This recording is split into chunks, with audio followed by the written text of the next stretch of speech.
Yayi Parto kawula wonten timbalan kang ngadhawuh Koko Prabu nadyan kari palungguhan iki Hamsa lan Dimbaka wis sirna ning ibarate wong Begawa ora saya enteng parandene malah saya abot merga Ripalungguhan iki syarat sesaji ingkang pungkasan ingkang kudu diwujudi ya kuwi kurban narendra hambek angkara murka kaya kang wis ndak sebutake ning pasewakan mau ya kuwi Narendra Giri Bajra Prabu Jarasandha. Yen pancen kaya mangkono Ripalungguhan iki sing dikersakake Kakang Dwarawati kepriyamu bakal tumuri ditata rasane diweningke ciptane merga kaprawirane Jarasandha kuwi ora kena sinangga enteng. Sithik kowe tak jarwani Jarasandha kuwi yektine dudu wong sampurna nanging dumadi saka bayi ingkang separo-separo dibuang dening bapake banjur ditemu dening wewe ingkang nama Nyai Jara. Bayi separo-separo mau digathukake malah bisa urip duwe kadigdayan ingkang ngidap-ngidapi nadyanta yen disawangki Jarasandha bagus anteng lan jatmika ning kala mangsa wong ki yen meneng malah sok-sok kejem nyamane kelamben negara pantamun sarep pinon lerkaton suram sorotetan padang kasolan pajaring warna menggegono kasare mongso kadiko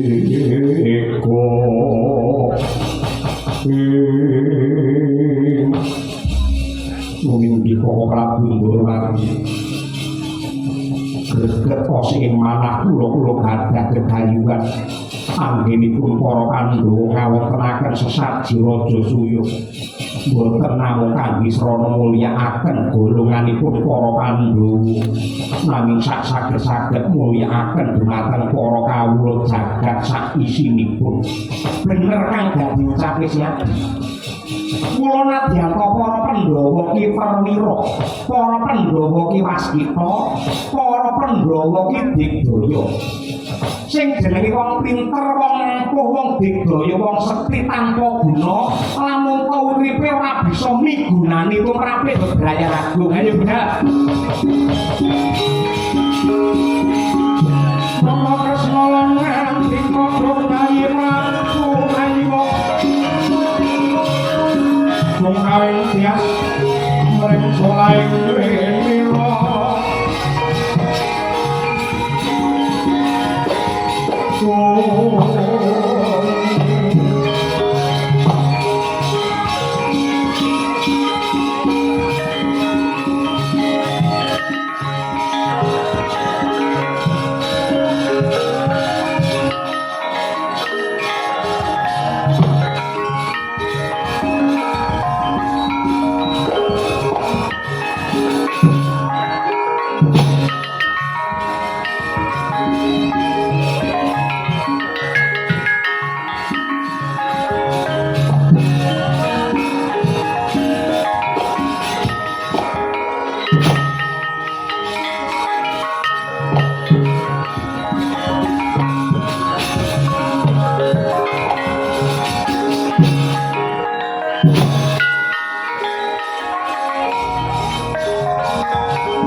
Rama Sonya Pratangga Winduyat bar mau ber amramun lereku mampang mati kabeh malcek mantala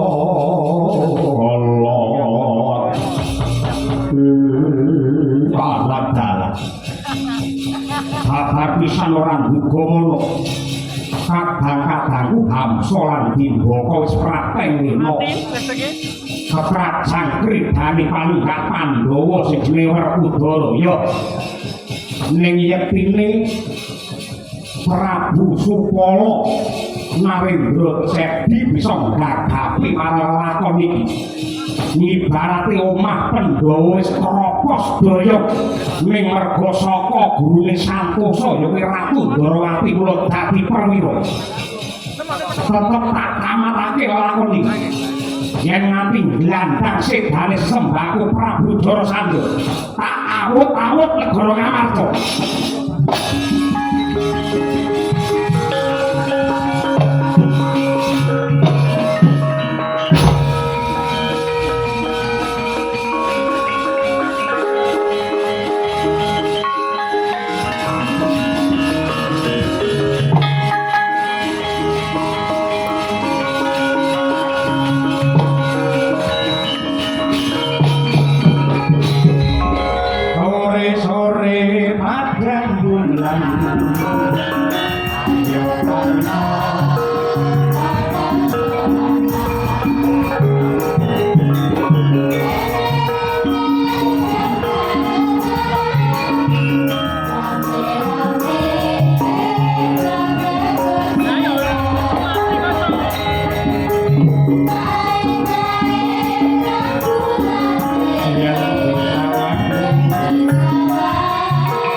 Assalamualaikum warahmatullahi wabarakatuh. Ngaturaken panuwun ingkang upami dumateng sedaya para sutresna budaya. Manut jam kula menika meh jam kalih parandene tasih kathah ingkang kepareng mengapresiasi mirsani lan nenggani kiprahipun kula sakanca Madangkara ingkang miturut dawuh pangandikanipun para punden dalam rangka peresmian Hotel Merkur diselenggarakan oleh Sukses Jaya Group dipun pandegani dening punden kula Bapak Harsono Lukito sekalian Ibu Eli, dasaripun dipun sengkuyung kalian Mas Andi Halim putra saking Bapak Harsono. Sumrambahipun sagung para panitia kula ngaturaken panuwun ing tanpa upami menawi dalu menika kula boten sowan wonten ing Hotel Merkur menika satemah pecah rekor kula selama Februari jebul nganggur mboten pundi-pundi. Alhamdulillah menika saged sowane kena nggih sangu poso. Poso pos niku berhenti, so niku rasa tegese ngepos ki rasa. Hakikat berpuasa adalah mengendalikan hawa nafsu. Yen perkara luwe, perkara ngelak niku nun sewu kathah ingkang nglampahi. Ning sing angel dhewe niku nyibarati wong perang dudu perang karo wong liya. Ning sing abot dhewe kuwi merangi karo hawa nafsune dhewe. Nah menika kula keluarga besar Sanggar Seni Madangkara ngaturaken utawa selamat menunaikan ibadah puasa di bulan Ramadan untuk yang menjalankannya wabil khusus dumateng warga ageng ing lalatan Kota Madiun yang tercinta. Mugi-mugi ibadahipun tinami dening Gusti satemah wontenipun namung berkah lan barokah. Nah, warang golek sowan menika wonten Jiruk Lukman 678. Nggih. Tak kenal maka tak sayang ingkang pinggir dewi menika jawi piyambak menika Mbak Lia Sundari. Bukan asing lagi untuk warga masyarakat di Madiun. Anggere jam 12 awan ceklik ngoten nyetel TV, banjur gelumbange di Paske Sakti TV, mesti teng mriku wayangan limbukan utawa goro-goro. Dalange sinten Bapak Ibu? Kula sakanca Madangkara matur nuwun katresnanipun menika Mbak Lia Sundari ingkang meten saking Sragen. Angka kalih menika Mbak Tri Hastuti Retnawati ingkang meten saking Ngawi. Kalajengaken menika Ibu Sukesi Rahayu sarjana seni magister seni. Menika gawan kotak mbok Etro Kecuk, mbok anak-anak kula ingkang kula kanthi sowan mriki Mas Bilar Pamayang ingkang ngladeni kula niki kalian genduk rangkung Mbak Sundari mumpung sesuk prei. Kula jak mriki men ngerti kaya apa to alang wujure bapake nyambut gawe. Kalajengaken rerek melih menika Mbak Okva Lica nggih meten saking Surabaya ning gandeng menika kegiatanipun utawi aktivitasipun menika berkesenian kathah-kathahipun mapan wonten ing Surakarta mila nggih ngekos utawi tinggal sementara mapan wonten ing Solo. Menika niki kalih mboke niku kok dititipke Bu Kesi mangsa berdua. Mbak Kesi iki anakku Okva iki piye lek mung dulu mentah jakan wayangan apa piye ngono nggih. Nyatane nggih kula jane kala mongso nggih mboten saged menyatani sakniki ingkang membidik Okva Likamno kathah sanget. Ingkang tresnani dumateng Mbak Okva menika kathah.